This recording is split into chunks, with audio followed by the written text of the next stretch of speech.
Chapter 9.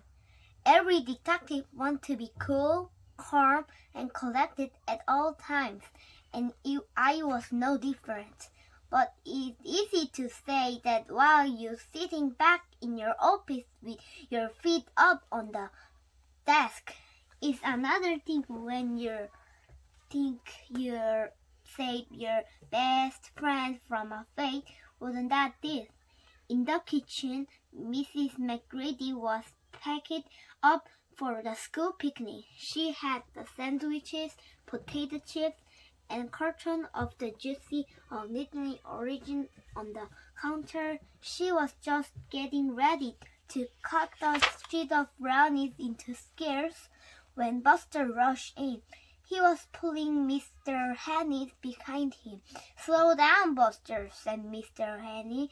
"We don't want to be arrested for speeding." Mrs. McGrady looked surprised. "Buster, Mr. Henny, what are you doing here?" Mr. Henny cleared his throat, following up on a theory. "Go ahead, Buster." "Mrs. McGrady, do you know why your brownie mixer overflowed?" "Not really. I don't mind saying it was a little embarrassing, but Mr. Morris was very nice about helping me clean it up."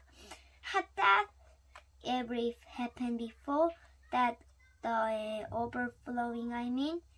"No, I'm always very careful, but this time I guess I made too much." "Did you use a different recipe?" Mrs. McGrady stopped to think. "Well, no. Now that you mention it, the recipe was the same at all."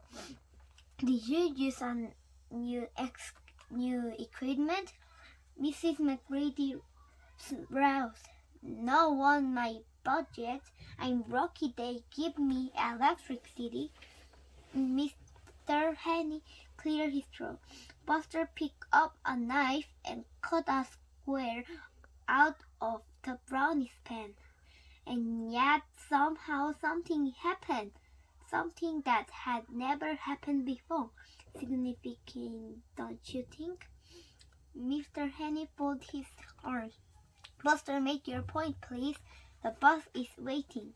Buster was getting to it, but detectives never rush their moments of glory. "So you measuring out the ingredients is the usual way, and you mixture them in the usual way."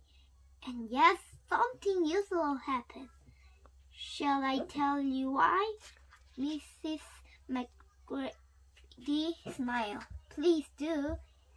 "It's because you accidentally included one extra ingredient." "I did?" Buster nodded. He picked up the brownie and broke it in two. A quarter fell out. "Oh my," said Mrs. McGrady. "How did that happen?" "It was Arthur," Buster explained. "You were on the phone when he came in. He thought you saw him, but you didn't. Then he left the bag of quarters next to the other ingredients. He had even spilled some of your flour on his bag, which is probably why you didn't notice." Mrs. McGrady broke open another brownies, and two quarters fell out. "So now we know the truth," said Mr. Henny. "Arthur is innocent," Buster exclaimed. "It's time to set him free."